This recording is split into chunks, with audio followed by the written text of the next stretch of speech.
Assalamualaikum sama guys. Hello ladies and gents. Hello dear followers and dear members. Welcome back to our English class. Assalamualaikum sama guys. Dal leen jàmm benn yoon ci suñ cours anglais. Tey nekk ay vocabulaire la ñuy jël maanaam ay mooy yenn mooy luñ leen waxee ci anglais. Ñu dem benn phrase bu njëkk. I haven't yet have an in-law. I haven't yet have an in-law. I haven't yet have an in-law. Donc loolu buñ ko waxee mooy amaguma goro. I haven't yet have an in-law. An in-law. In-law moom mooy goro. Bu ci tegu. He is Abdu's father-in-law. He is Abdu's father-in-law. He is Abdu's father-in-law. Loolu li muy tekki mooy kii mooy goro Abdu bu góor. Father-in-law moom mooy goro bu góor. He is Abdu's father-in-law. Beneen buñ amaat. The man who is tall is coming. The man who is tall is coming. Loolu lu muy tekk ci wolof mooy góor gu njool gi mi ngi ñëw.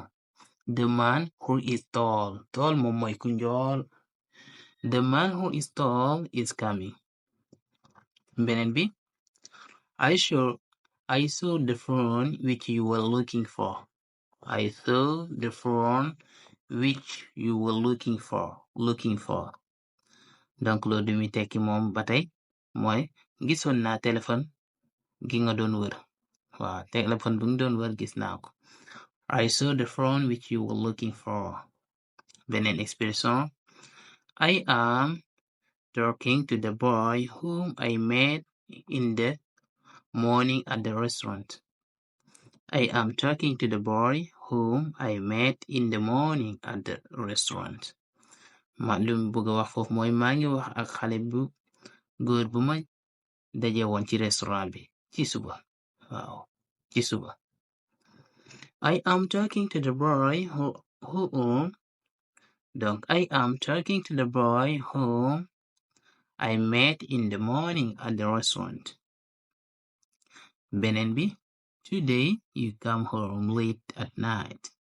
Today you come home late at night. Loolu mooy tekki tey guddee nga wàcc wala tey danga guddee wàcc. Today you come home late at night. Beneen bi. To be blind. To be blind wala nga ne a blind person moom mooy koo xam ne dafa silmaxa mooy lu ñuy wax ci wolof gumba. To be blind ou bien a blind person. Example. I had once a blind friend. I had once a blind friend. Maanaam mosoon na am xaritu gumba. I had once a blind friend. I had once a blind friend. She should accompany me to the hospital. She should accompany me to the hospital. Hospital. Pas hospital, mais hospital. Daf ma wara gunge l'hôpital. Maanaam daf ma wara gunge ci l'hôpital bi. She should accompany me to the hospital. She should accompany me to the hospital. Daf ma wara gunge ci hôpital bi. Are all your friends Christians? Are all your friends Christians? Are all your friends Christians? Ndax sa xarit yépp ay chrétien lañ? Are all your friends Christians? Are all your friends Christians? Are all your friends Muslims? Ndax sa xarit yépp ay musulman lañ? Donc Satan ou bien devil. Satan ou bien devil. Maanaam moom lañu tekki iblis. Example. Bu la neexee nga ne Satan, bu la neexee nga ne Satan. Donc Satan puts us on the wrong way. Satan puts us on the wrong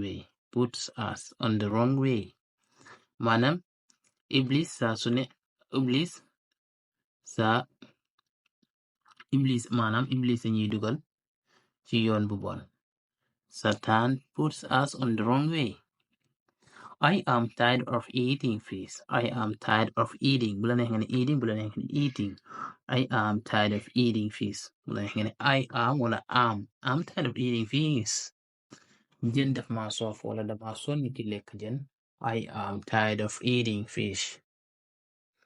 Beneen expression. I am reading the alphabets syllable by syllable. I am reading the alphabets syllable by syllable. Syllable. Maa ngi liir araf yi maanaam araf par araf. I am reading the syllables. The alphabets, I'm sorry. I borrowed one car to add to what I have. I borrowed one car to add to what I have. I borrowed one car to add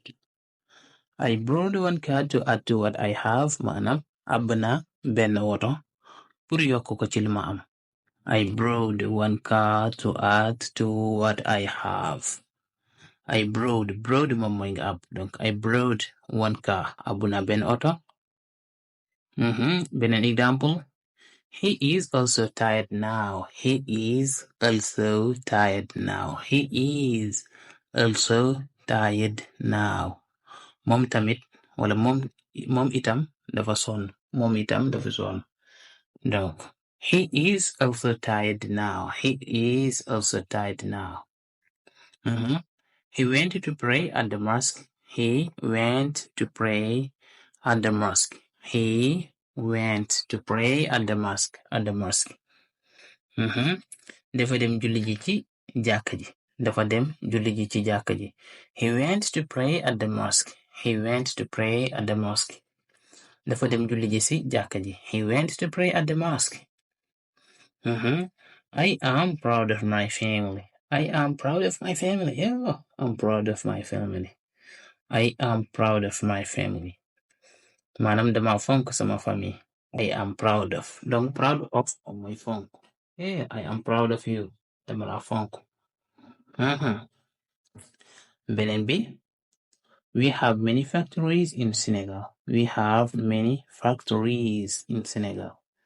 We have many factories in Senegal. Senegal. Maanaam am nañu usine yu bari ci Senegal. We have many factories in Senegal. Fekkee benn usine la nga ne factories moom mooy usine yu bari. We have many factories in Senegal. Am nañ usine yu bari ci Senegal. Benn bi. There are many baobab trees here. There are many baobab trees here. There are many baobab trees here. Maanaam fii am na guy yu bari wala guy yu bari am na fii. There are many baobab trees here. Baobab trees moom mooy guy. Okay, guys. Thank you for listening to me. Thank you also for watching the videos. Again, don't forget to subscribe for those who haven't yet subscribed in this channel in order to learn English. Thank you, guys, and take care of yourself. See you in another class.